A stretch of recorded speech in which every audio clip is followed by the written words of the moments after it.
기독교인이 아니어도 상담에 관심이 있으면 들어봄직한 최 의원의 성경 말씀 나눔 시작하겠습니다.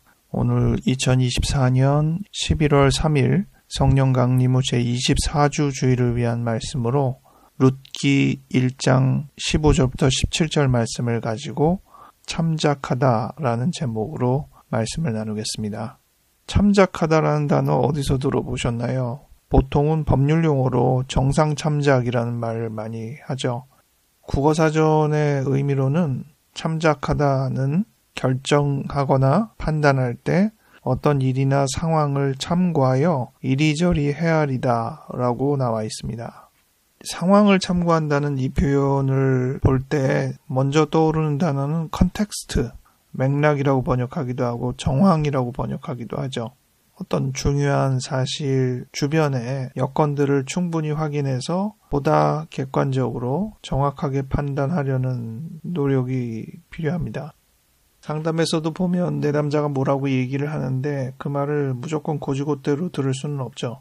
그가 판단하고 생각하는 주관적인 입장 외에도 보다 객관적인 입장을 생각해 봐야 되는데 그렇다고 상담자가 모든 상황을 객관적으로 들여다볼 수는 없잖아요. 그래서 알고 있는 정보 안에서 조금 더 다양하게 생각해가며 참작을 해야 합니다.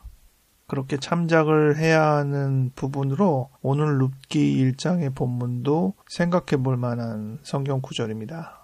상담자라면 룻이 어떤 사람인지에 대해서 조금 더 다양하게 생각하게 될 거예요.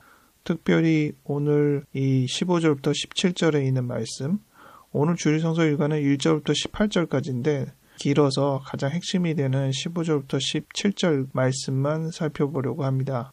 배경을 보면 나오미가 그의 남편과 함께 자기의 삶의 터전인 베들레헴에서 흉년이 들어 이웃나라 모압 땅에 정착을 했습니다. 10년 이상 정착을 했는데 그 사이에 남편도 죽고 자기 두 아들이 결혼했는데 그 두 아들도 죽었어요.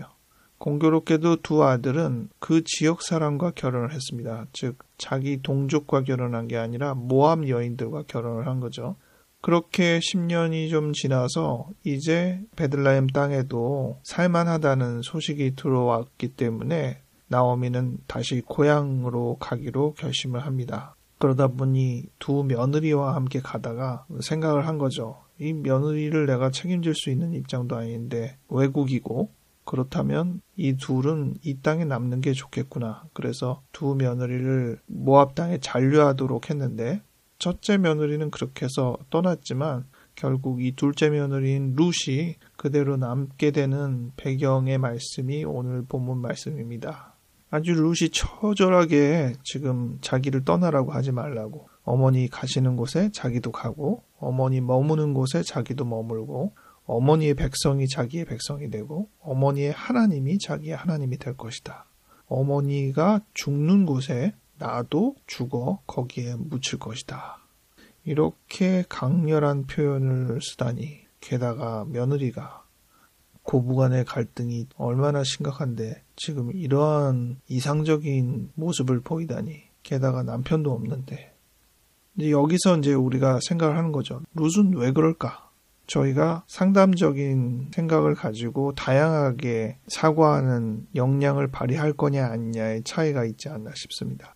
지금 나온 이 말이 기독교 신앙 안에서야 굉장히 멋지게 들릴진 모르지만 그 당시에 그 정황에서 그렇게 말한 이 룻은 도대체 어떤 심정일까? 그리고 이 룻은 어떤 사람이길래 이런 표현을 쓰게 되는 것인가? 이런 생각을 해보는 거죠. 이런 생각을 함에 있어서 고려하게 되는 가장 쉬운 것은 이 룻은 모압 여인이라는 것입니다.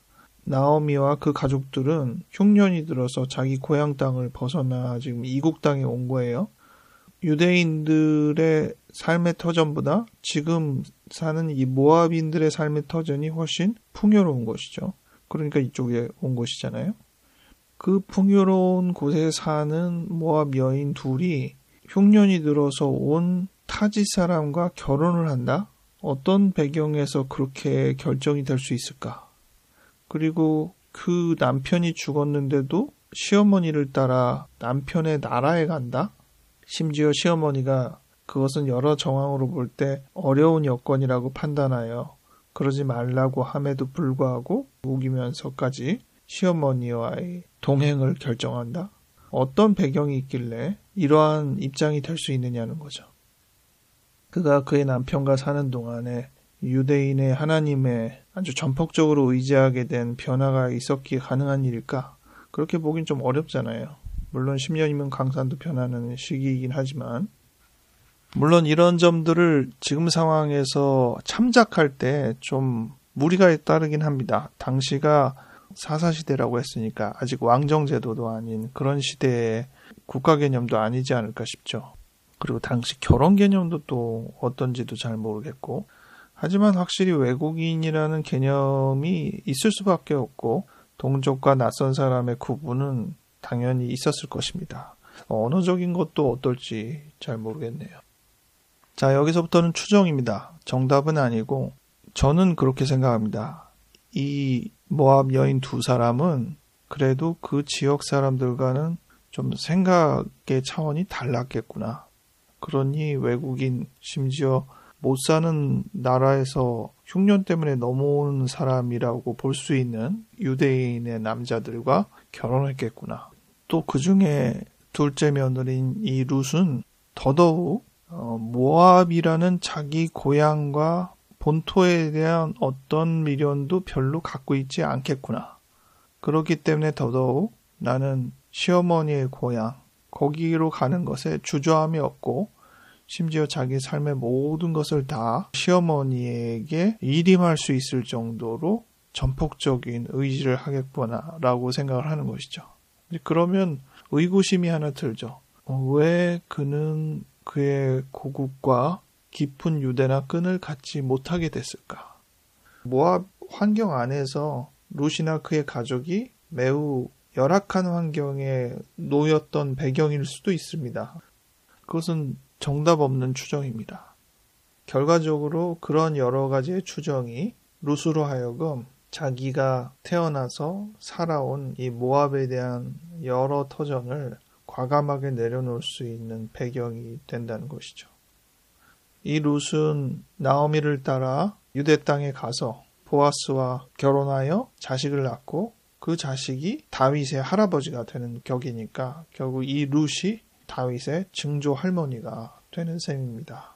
성경에서 이 다윗 계보를 통해서 쭉 내려가 예수까지 이어지는데 그 계보 사이에 몇몇의 외국인이 등장하거든요. 그 중에 대표적인 사람이 바로 이 룻인 셈입니다. 우리가 이렇게 참작을 하는 것으로 끝인다면 조금 아쉬움이 생길 수 있죠. 우리는 이 참작에서 조금 더 들어가서 우리에게 도움이 되는 부분이 무엇인가, 가치를 부여할 수 있는 부분을 찾아야 될 텐데 우리도 우리의 현실을 과감하게 포기하거나 내려놓을 수 있을까에 대한 질문을 던져볼 수가 있는 것이죠. 한 찬양의 앞구절은 죄 많은 이 세상은 내 집 아니네 라고 시작을 하는데 우리가 이 세상에 대해서 별다른 미련 없이 과감하게 내려놓을 수 있는 자세가 있다면 훨씬 더 천국을 사모하고 새로운 세상을 향해서 나아가는데 보다 가벼운 마음을 가질 것입니다. 물론 이러한 마음 태도가 비정상적으로 나아갈 수도 있죠. 그래서 현실을 부정하고 비현실적인 부분에 치중하는 문제를 일으킬 수도 있습니다. 여러분은 어떠하십니까? 여러분이 지금 처한 상황이나 지금까지 거쳐온 여러분의 배경에 대해서 얼마나 신뢰하고 만족스러워 하시나요? 혹시 이 모든 것들을 다 떨치고 싶을 만큼 어쩌면 룻의 마음과 꽤나 동질성을 가질 만큼 미련 없는 태도를 갖고 계시나요? 우리의 삶을 건강하게 하고 또 우리의 주변의 사람들을 훨씬 풍족하게 하는데 기반이 되도록 이끌려면 우리에게는 무엇이 필요할까요? 오늘은 어떤 정답을 내리기보다 이러한 생각을 해볼 수 있는 참작하는 마음에 대해서 잠시 이야기 나누었습니다. 기도하겠습니다. 하나님 아버지, 우리가 지금 처한 여러 상황들을 잠시 되돌아볼 수 있는 시간을 허락하여 주시옵소서. 우리의 삶을 보다 깊이 참작할 수 있는 시간을 오늘 허락하여 주시옵소서. 이 과정을 통하여서 어떤 부분에 있어서는 좀 더 미련을 버리고 가볍게 훌훌 털어버릴 수 있는 마음이 되기를 원합니다. 그것이 보다 더 큰, 보다 진정한 부분에 눈을 돌리게 할 수 있는 그런 마음이 되게 하여 주시옵소서. 감사드렸고 예수님의 이름으로 기도하였습니다. 아멘.